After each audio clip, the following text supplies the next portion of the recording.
Hello students, today we are going to start our chapter number 11 that is work and energy.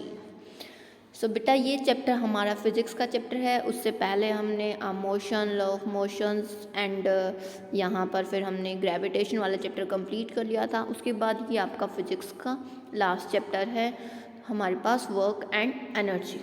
Okay, सो इस chapter के अंदर हमें क्या पढ़ना है दैट वर्क, इट मीन्स हमने क्या कुछ काम करते हैं। ओके, एंड देन एनर्जी, कितनी एनर्जी के साथ, और एनर्जी है क्या, ठीक है। ये सब कुछ देखो, वैसे नॉर्मल वे से तो हम ठीक है, हम यहाँ से अपने घर पर गए, स्कूल मान लो कि स्कूल से हम घर पर गए, घर पर मान लो कि हम बेड पर ही बैठे हैं और हम नीचे उतर गए, तो हमने तो काम कर दिया, ठीक है। उसके साथ क्या है, एनर्जी, ठीक है। हम खेल रहे हैं, उसमें तो एनर्जी लग रही है, ठीक है। लेकिन हम क्या है, मान लो कि कुछ भी काम कर रहे हैं तो उसमें ऑब्वियसली बात है एनर्जी तो लगेगी ही। बट ये सब कुछ क्या है, हमारे पास कुछ कॉमन एग्जांपल्स हैं जो कि हम डेली लाइफ के अंदर पढ़ते हैं। बट बेटा वर्क और एनर्जी हमारे पास डेली लाइफ से बहुत ही ज़्यादा डिफरेंट है, जो कि हम क्या करते हैं, साइंस की लैंग्वेज में पढ़ते हैं। ओके, सो यहाँ पर देखो आपके ना कुछ एग्जांपल्स दे भी रखे हैं। जैसे यहाँ पर दे रखा है आपका प्रीवियस चैप्टर के अकॉर्डिंग, या इट मीन्स हमने क्या है, मोशन वगैरह के बारे में हमने पढ़ लिया है। Okay, describing motion and cause of motion, gravitation, ये सब कुछ हम पढ़ चुके हैं। ओके, उसके बाद हमारे पास क्या है, नेक्स्ट टॉपिक है जो कि किस चीज़ का है, वर्क, एनर्जी एंड पावर का। ओके, अब देखो यहाँ पर आपको क्या करना है कि इस चैप्टर के अंदर देखो, जैसे हम डेली उसमें क्या कुछ करते हैं, जो हमारे पास डेली लाइफ की एक्टिविटीज़ होती हैं जो कि हम डेली करते हैं, उनको हमने क्या नाम दिया है, लाइफ प्रोसेसेस, ठीक है। और उन प्रोसेस को करने के लिए हमारे पास किस चीज़ की नीड होती है, वी नीड एनर्जी। ओके, हमें एनर्जी की नीड होती है। फॉर एग्जांपल हम कोई भी एक्टिविटी करते हैं, जैसे आपके यहाँ पर बहुत सारी एक्टिविटीज़ के नेम लिखे हुए हैं, that is playing, singing, reading, writing, thinking, बहुत सारी एक्टिविटीज़ लिखी हुई हैं, ठीक है। बट बहुत सारी ऐसी भी एक्टिविटीज़ होती हैं जिनके अंदर strenuous requires more energy, it means जहाँ पर बहुत ही ज़्यादा एनर्जी की नीड होती है। ओके, अब आप इन एक्टिविटीज़ के जहाँ पर बहुत कुछ एक्टिविटी ऐसी होती है ना जिसके अंदर हमारी बहुत ज़्यादा एनर्जी लगती है, उनमें से कोई भी 2 एक्टिविटी के नाम आप कमेंट सेक्शन में आंसर करोगे। ओके, यस, नेक्स्ट देखो क्या हो गया, यस, यहाँ पर हम नेक्स्ट देखो दैट ये तो हमने ठीक है, हमने अपनी बात कर ली। बट जो एनिमल्स होते हैं वो भी क्या करते हैं, अपनी एक्टिविटीज़ करते हैं। लाइक मान लो रन कर रहे हैं, एक जगह से दूसरी जगह पर जा रहे हैं, या फिर जंपिंग कर रहे हैं, तो उनको भी एक्टिविटीज़ वगैरह करने के लिए क्या है, अपनी एनर्जी की नीड होती है, ठीक है। देखो बहुत सारे यहाँ पर एक्टिविटीज़ लिखी हुई है। देखो जैसे यहाँ पर बहुत अच्छा एग्जाम्पल लिखा हुआ है, some animals to lift weight, carry loads, जैसे बहुत सारे ये होते हैं ना हमारे पास, जैसे कैमल हो गया, या फिर डंकी हो गया, या फिर हॉर्स हो गया। ये सब कुछ हमारे किसके काम आते हैं, जो कि हमारे जो कुछ वेट होता है या फिर हमें कुछ भी लोड कैरी करने के लिए लोड कैरी करते हैं। फॉर एग्जांपल बहुत सारी जैसे बोरियां हैं, एक जगह से दूसरी जगह पर जाते हैं तो हमारे पास होती नहीं है। अब तो आजकल तो चलो आप बहुत ही कम यूज़ करते हो, बट बहुत सारे एनिमल्स अभी भी बेचारे यूज़ में लाए जाते हैं जो कि वेट को लिफ्ट करने का काम करते हैं, ठीक है। तो इन सारी की सारी एक्टिविटीज़ में क्या है, आपकी जो एनर्जी है वो यूज़ होती है। ओके, अब देखो यहाँ पर फिर क्या लिखा हुआ है आपके, बहुत सारी, अब चलो ये हमने ह्यूमन की बात कर ली है, एनिमल्स की बात कर ली है, बट बहुत सारी जो मशीन्स होती हैं वो भी क्या करती हैं, वो भी तो हमारा काम करती है ना। तो उनको एनर्जी कहाँ से आएगी, उनको भी एनर्जी की नीड होगी, तो वहाँ उनकी एनर्जी कहाँ से आएगी, ऑब्वियसली बात है, उनको हम क्या करते हैं, पेट्रोल, डीजल, ये सब कुछ हम उसको अंदर डालते हैं, ठीक है। अब देखो यहाँ पर ठीक है, ये तो हमारे पास नॉर्मल एक तरीके से इंट्रोडक्शन हो गया है। बट देखो अब जो वर्क है उसके अंदर भी आपका क्या बता रखा है, दैट जो आपका जो हम काम करते हैं, देखो जैसे अभी हमने ऊपर कितने सारे एग्जाम्पल लिए, तो उनमें हम बहुत सारे काम कर रहे हैं। लाइक हम जंपिंग कर रहे हैं, ठीक है, या फिर हम टीवी देख रहे हैं, तो हम तो काम ही कर रहे हैं। जैसे हम बैठे बैठे मान लो कुछ सोच ही रहे हैं और कोई दूसरा पर्सन आकर पूछ लेता कि क्या कर रहा है, क्या कुछ काम कर रहा है, तो आप क्या बोल रहे हैं, हाँ उसके बारे में सोच रही हूँ या सोच रहा हूँ, ठीक है। तो आप उस काम को बताते हो कि हाँ मैं तो ये काम कर रहा हूँ या काम कर रही हूँ, बट वो हमारे पास वो कोई काम नहीं है, ठीक है। ये हमारे पास साइंस की लैंग्वेज में काम नहीं है, बट ठीक है, मतलब आप काम तो कर रहे हो लेकिन साइंस की लैंग्वेज में वो काम नहीं है। साइंस की लैंग्वेज में हम किस तरीके से काम करते हैं वो देखो। अब यहाँ पर देखो, अब आपके ना कुछ और भी एग्जाम्पल्स लिखे हुए हैं इसके अंदर, यस ये रहे। इनके अंदर देखो आपके वही सब कुछ एग्जाम्पल लाए गए हैं, दैट कोई भी स्टूडेंट है वो क्या कर रहा है, डायग्राम्स ड्रॉ कर रहा है और अपने थॉट्स को और क्वेश्चन पेपर वगैरह कंप्लीट कर रहा है, कलेक्ट कर रहा है, प्रॉब्लम्स को डिस्कस कर रहा है। तो उसमें क्या है, इन सब एक्टिविटीज़ के अंदर क्या है, वो एनर्जी का तो यूज़ कर रहा है, ठीक है। मतलब सी है, मतलब लड़की है, तो वो यूज़ तो करी है, क्योंकि ऑब्वियसली बात है, देखो ये सारे के सारे काम बॉयज़ तो करते नहीं हैं, तो गर्ल्स ही करती हैं। नहीं, आजकल हमारी क्लास में बॉयज़ भी काम करते हैं भाई। तो देखो अब ये सारा का सारा क्या है, इन सब काम करने के लिए क्या है, एक्टिविटीज़ के लिए हमें एनर्जी की नीड होती है, ठीक है। बट अगर हम यहाँ पर साइंटिफिक बात करते हैं, साइंटिफिक डेफिनेशन ऑफ वर्क, ये तो हमारे पास एक तरीके से बिल्कुल ही नॉर्मल हो गई, ठीक है। तो साइंटिफिक लैंग्वेज के अंदर अगर हम बात करते हैं तो उसके अंदर देखो क्या लिखा हुआ है, दैट यहाँ पर हम क्या करते हैं, यूज़ वर्क करते हैं। यूज़ वर्क इट मीन्स कोई भी हम काम करते हैं, लेकिन वो काम करने के साथ साथ हमारे पास क्या हो गया है, आप ये मान लो कि कोई भी आपका ऑब्जेक्ट है यहाँ पर, ठीक है, उसको आपने मान लो कि कोई भी, जैसे आप सड़क पर चल रहे हो, ठीक है, रोड पर चल रहे हो और वहाँ पर ही कोई पत्थर बड़ा मिल जाए आपको, ठीक है, कोई भी छोटा सा पेबल मिल जाए, तो आप क्या करते हो, उसको ऐसे ठोकर मारते चलते हो और अपने घर तक लेकर जाते हो, ठीक है। तो एक तरीके से क्या है, इस पेबल की, इस छोटे वाले स्टोन की क्या हो गई है, डिस्टेंस इसने कुछ कवर की है, ठीक है, इसने कुछ ना कुछ डिस्टेंस है वो कवर की है, इसकी जो पोजीशन है वो चेंज हुई है। तो हम यहाँ पर क्या बोलेंगे, यस इसने क्या किया है, अपनी यानी कि कुछ ना कुछ हमने काम किया है, ठीक है। तो यहाँ पर देखो जैसे आपके ना बहुत सारी, देखो बेटा इसमें बहुत सारी एग्जांपल्स लिख रखी है, जैसे आप पे स्टेयर केस है, उनके ऊपर से चढ़ रहे हो, उतर रहे हो, तो आपकी पोजीशन चेंज हो रही है इसमें भी, ठीक है। सेम तरीके से आप कोई भी हैवी ऑब्जेक्ट लेकर खड़े हुए हो एक तो, या फिर आप चल रहे हो, तो आप क्या है, काम तो दोनों के ऊपर कर रहे हो, लेकिन साइंटिफिक लैंग्वेज में सिर्फ आप काम कब कर रहे हो, जब आप एक जगह से दूसरी जगह पर जा रहे हो, ओके। सो यहाँ पर देखो, अब आगे देखो इसमें क्या बता रखा है, यस ये रहा scientific conceptions of work. Scientific conception में हम क्या करते हैं, देखो ये वाला आपका एग्जाम्पल दे रखा है, push a payable lying on the surface, हमने क्या किया, उसको पुश किया यानी कि धक्का मार दिया, एक तरीके से धक्का दिया, ठीक है। Then it moves through a distance, इसने क्या की, मतलब हमने एक ठोकर मारी तो वो क्या है, थोड़ी दूर तक चला गया, ठीक है। कब हमने ठोकर मारी, इट मीन्स हमने क्या लगाई है उसके ऊपर, फोर्स, ठीक है ना। साइंस की लैंग्वेज में हम धक्का मारते हैं, ठीक है, नॉर्मल केसेस में हम क्या करते हैं, धक्का मारते हैं, लेकिन जो हमारे पास क्या आती हैं, साइंटिफिक लैंग्वेज आती है, तो उसके ड्यूरिंग आप क्या करते हो, उसको उसके ऊपर क्या करते हो, फोर्स लगाते हो, ठीक है। और नॉर्मल केसेस में क्या होता है, पत्थर एक जगह से दूसरी जगह पर चला गया, लेकिन साइंटिफिक लैंग्वेज में हम क्या बोलते हैं, दैट इसने कुछ ना कुछ डिस्टेंस कवर की है, ओके। इसने कुछ डिस्टेंस कवर कब की है, जब हमने इसके ऊपर फोर्स लगाई है, ओके।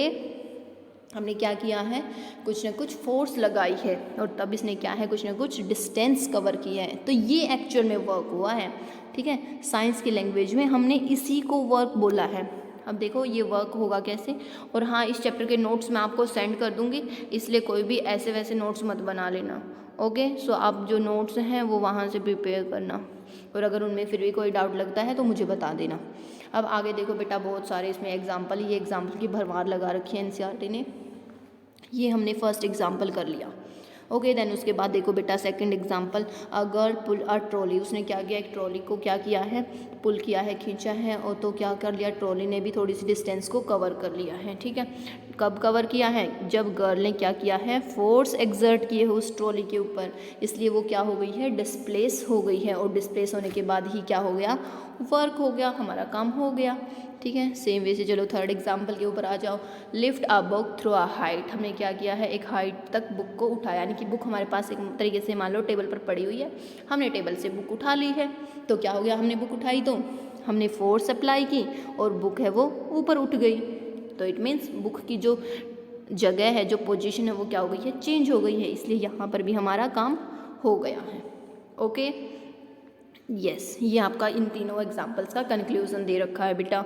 इसके अंदर क्या बता रखा है आपका, दैट इन सभी के अंदर हमारे पास टू कंडीशंस कैसी हैं, जो कि एक वर्क को हम क्या बोलते हैं कि भाई हमारे पास जो हमारा काम है वो हो गया है, यानी कि work is to be done, काम हो गया है, इसके लिए हमारे पास दो कंडीशन होनी चाहिए।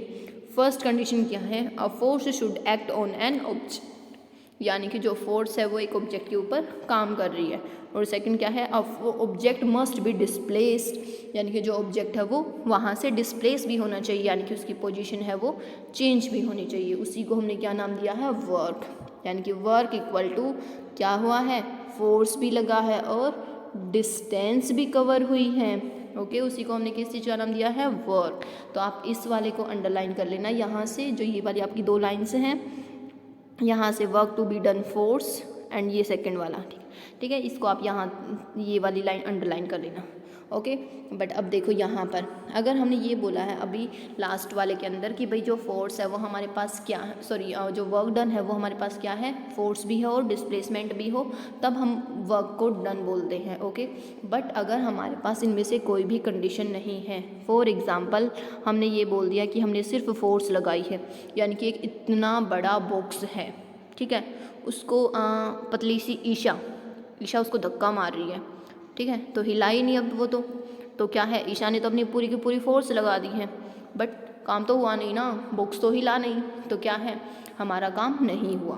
ओके, अब मान लो कि हम ये बोल रहे कि भाई कोई भी ऑब्जेक्ट है उसने डिस्टेंस कवर कर ली, कोई भी ऑब्जेक्ट डिस्टेंस तभी तो कवर करेगा ना जब उसके ऊपर कोई ना कोई फोर्स लगेगी, तो ये केस पॉसिबल ही नहीं है आपकी। ओके, सो इनमें से कोई भी अगर एक केस नहीं है तो आपका क्या हो जाएगा, जो काम है वो नहीं होगा। ओके, अब देखो यहाँ पर आपका क्या बता रखा है, कुछ एक्टिविटीज़ दे रखी है कि आप कुछ भी डेली लाइफ की जो भी वर्क होते हैं उनको आप इन्वॉल्व कर सकते हो, उनके बारे में आप देख सकते हो कि कहाँ पर फोर्स लग रही है, कहाँ पर नहीं, कहाँ पर वर्क हो रहा है और कहाँ पर नहीं हो रहा है, ठीक है। अब देखो यहाँ पर आपका क्या बता रखा है, that work done by a constant force. Okay, यहाँ पर अभी जैसे हमने पहले बताया कि भाई जो आपका फोर्स है वो आपको पहले चैप्टर्स के अंदर बता रखा है ना, फोर्स को हम F से डिनोट करते हैं, डिस्प्लेसमेंट को, डिस्टेंस को हम D से डिनोट करते हैं, ये सब कुछ आपको पहले ही बता रखा है। तो यहाँ पर देखो वर्क आया है, सो वर्क को हम यहाँ पर W से डिनोट करेंगे, ये बात ध्यान रखना। देखो क्या बता रखा है, let a constant force F, हमने एक कांस्टेंट फोर्स ली F। Okay, acts on the object, हमने किसी भी ऑब्जेक्ट के ऊपर लगाई, let the object be displace through a distance S, जो ऑब्जेक्ट है वो डिस्प्लेस हो गया है अपनी पोजीशन से, हमने डिस्टेंस मान ली S, in the direction of the force, in the कहाँ गया, in the direction of the force, let W be the work done, हमने अब क्या लिया है, वर्क डन को W से डिनोट किया है। V डिफाइन, इसको आप यहाँ पर क्या है, V को काट कर आप इट लिख लेना, ठीक है, और ये वर्क डन की डेफिनेशन हो जाएगी, यहाँ से इसको ब्रैकेट में क्लोज कर लेना और अंडरलाइन कर लेना। It can be defined that work to be equal to the product of force and displacement, यानी कि हमने क्या माना है कि भाई हमने कोई भी अपना जो वर्क डन है हमने W मान लिया, और हमने कोई भी ये ऑब्जेक्ट है, इस ऑब्जेक्ट के ऊपर यहाँ पर फोर्स लगाई एक डायरेक्शन में, और जहाँ पर जिस डायरेक्शन में हमने फोर्स लगाई है उसी डायरेक्शन में ये ऑब्जेक्ट अब यहाँ से यहाँ पर आ गया, ठीक है। तो अब क्या हो गया, इसने इतनी सारी जो इतनी डिस्टेंस है वो इसने कवर कर ली, उसको हमने S मान लिया, तो हमारे पास जो वर्क है वो एक तरीके से क्या आ गया है, फोर्स इनटू डिस्प्लेसमेंट। ओके, हो गया, यस, ये वाला हमारे पास क्या आ गया है, जो वर्क डन है एक तरीके से हमने बिल्कुल साइंटिफिक लैंग्वेज में कर लिया है, ठीक है, जो हमने साइंस की लैंग्वेज में करना है। देन उसके बाद हमारे पास क्या आता है, यहाँ पर देखो, यस, ये वाली देखो, एक सेकेंड, यस, अब देखो, thus the work done by a force acting on an object is equal to magnitude of the force multiplied by the distance moved in the direction of the force, यानी कि जो work done है आपका वो किसके equal हो गया है, आपका जितनी हमने फोर्स लगाई है, फॉर एग्जांपल आपने कितनी 2 न्यूटन की फोर्स लगा दी, ठीक है, और डिस्टेंस कितना कवर हो गया आपका 1 सेंटीमीटर, बिल्कुल इतना सा मान लो, ठीक है, इतनी सारी आपकी जो डिस्टेंस है वो कवर हुई है और इतना आपने फोर्स लगाई है, तो वो हमारे किसके इक्वल हो गया है, वर्क डन के।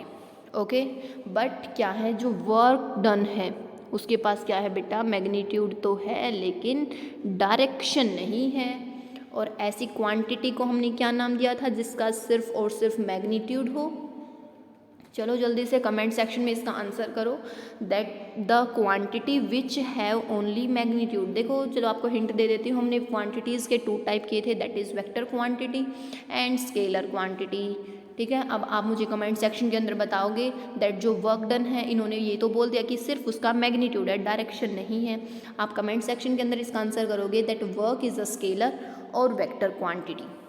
ओके, अब देखो यहाँ पर आपका क्या बताया गया है, दैट हमने ये बोल दिया कि भाई जो वर्क डन है वो फोर्स इनटू डिस्प्लेसमेंट है, ये है। ओके, अब इन्होंने क्या बोला कि भाई अगर हमारे पास फोर्स कितनी है 1 न्यूटन, ओके। और जो हमारे पास डिस्टेंस है वो भी कितनी है, 1 मीटर। अब ये 1 × 1 हमारे पास वर्क डन भी कितना हो जाएगा, 1। अब देखो इनकी तो हमें ये यूनिट्स पता है, लेकिन वर्क डन की क्या यूनिट होती है बेटा, जूल। ओके हम क्या बोलेंगे, if the force is 1 newton and distance is also 1 metre then work is said to be done as 1 joule. Okay 1 joule कितना बोला जाएगा आपका, 1 joule amount of work done. Okay yes. इसके बाद फिर आपका आता है यहाँ पर, देखो ये वाला और कर लेते हैं, बस उसके बाद फिर हम आगे नहीं करेंगे, फिर नेक्स्ट क्लास में करेंगे। ओके सो यहाँ पर आपका क्या हो गया है, देखो ये इस तरीके से ये आपको क्या बताया गया है, what is the work done when the force on the object is 0। यानी कि इन्होंने क्या पूछा गया है कि भाई वर्क डन है, ठीक है, और हमें इसके फॉर्मूले का पता है। इन्होंने क्या बोला कि अगर फोर्स कितनी हो, 0, तो देखो वर्क डन फोर्स हमने मान ली 0, डिस्टेंस मान लो 5 मीटर, ठीक है, तो 5 0 0, तो वर्क डन कितना हो जाएगा आपका, 0। ओके तो यहाँ पर आप पेंसिल से इसका आंसर लिखोगे, that work done will be, यहाँ पर लिख लेना, ठीक है, that work done will be 0। Okay refer to the condition that are satisfied to say that work is done. यानी कि इन्होंने फिर से क्या क्वेश्चन पूछा है, रेफर द कंडीशन, हमें वो कंडीशन बतानी है जो कि किसको सेटिस्फाई करती हैं कि भाई काम हो गया है। इसको हम क्या बोलेंगे कि जब हमारे पास कुछ फोर्स लगती है और कुछ न कुछ जो डिस्टेंस है वो कवर होती है, ठीक है, उसी को हमने क्या नाम दिया है बेटा, वर्क डन। ओके तभी हम क्या बोलेंगे कि हमारे पास जो काम है वो हो गया है, ठीक है। अब ये सारा का सारा आप जो ये वाला एग्जाम्पल है, ये वाला आप खुद करके देखोगे, ठीक है, एग्जाम्पल नंबर 11.1 ये आप खुद करके देखोगे, और बस आप इतना सा पढ़ोगे और यहाँ तक अच्छे से NCERT में से पढ़ोगे, नोट्स आपको सेंड कर दिए जाएंगे, वहाँ से पढ़ना। और जो ये 1-2 क्वेश्चंस मैंने पूछे हैं इनको आप आंसर करना कमेंट सेक्शन में और अपने नाम के साथ मेंशन कर देना। Okay thank you so much, have a nice day.